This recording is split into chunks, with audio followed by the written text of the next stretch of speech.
almost 4 years ago now, David, my co-founder, and I founded Park and Diamond because his sister, Rachel, was involved in a hit-and-run accident riding her bicycle through the intersection of Park and Diamond in Philadelphia.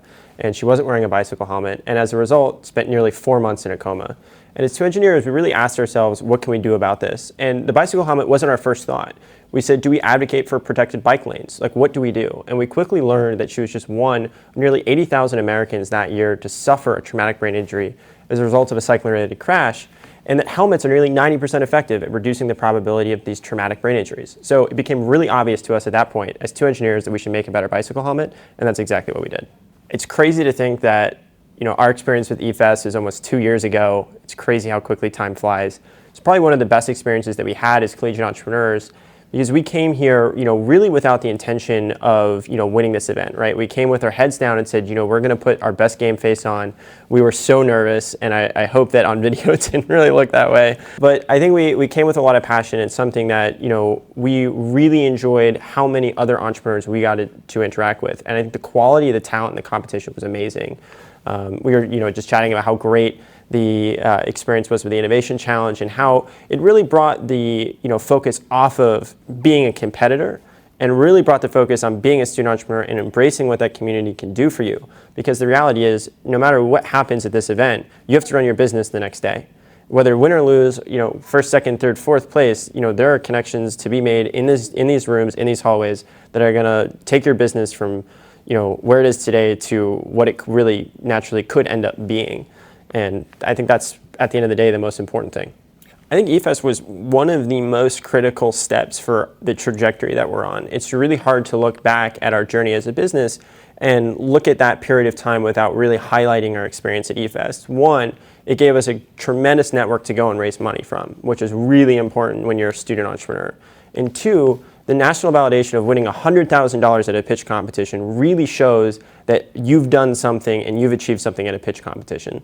And after that, we won an event where Red Bull took us to TechCrunch Disrupt New York and really kicked off a whole bunch of events that allowed us to eventually get an investment from BMW Mini through an urban-focused accelerator they had, which allowed us to go and launch our product on Indiegogo and do $1.5 million plus in pre-orders, the most ever for a bicycle helmet by nearly 2x, or over 2x, I should say. So we've got our heads down in build a product mode. So we are about to launch the product and ship it in June. We could not be more excited to see this thing on people's heads. It's something that we've been working on for over 3 years now. And Dave and I kind of joke that we don't really spend a lot of time celebrating our successes, because we feel really our success is when we see people riding this on a city bike or a scooter or on a bicycle around a college campus.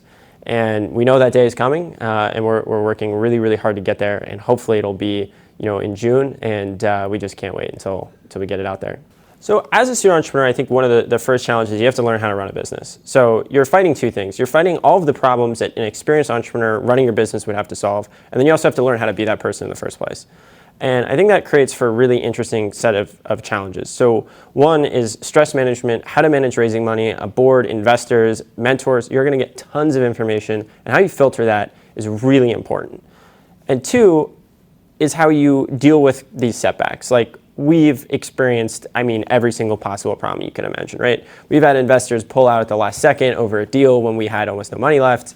We've been told that we were never going to win a pitch competition because somebody didn't, or VCs didn't believe that people actually pay for this problem, and things like that. And at the end of the day, I think the most critical thing is finding a co-founder that you can really balance yourself with. I couldn't do this without Dave. I don't think, I would hope that Dave says he can't do this without me, but I don't know, I can't speak for him, despite our telepathic link. And the reality is, I just can't imagine trying to do this alone. And I'm so grateful that I had somebody like that in my life, that I could have such an amazing co-founder. And really from that springboard into building an amazing team, have investors that really cherish who we are as individuals and care about us and our wellness above just growth of the business. I think that's really critical. And you are going to have moments where you're going to look out the window and say, I don't know how I'm getting through this day, right? I don't know how I'm getting through this problem. But the reality is that, if you keep pushing, if you have passion, if you really care about it, you'll find the energy and you'll find a way forward. And sometimes what gets out of that is something way better than what you thought you initially were going to achieve anyways. I think at the end of the day, there is no way for your entrepreneurial journey to not improve who you are as a person, right? I think that if you have intellectual honesty to what you're doing and what you're capable of achieving, you're going to push yourself harder than you could doing anything else.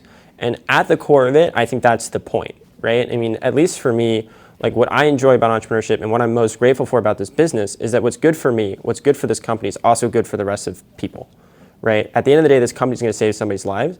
And like that is what keeps you going at 2 o'clock in the morning on a Monday when you have like 5 Red Bulls and you're not really sure if you're even typing anymore. Seriously, I might have had once or twice. Right? That's what keeps you going. And I think, finding a way to combine passion with a structure that's good for not only yourself is really important. I think any way you can do that through a business is amazing.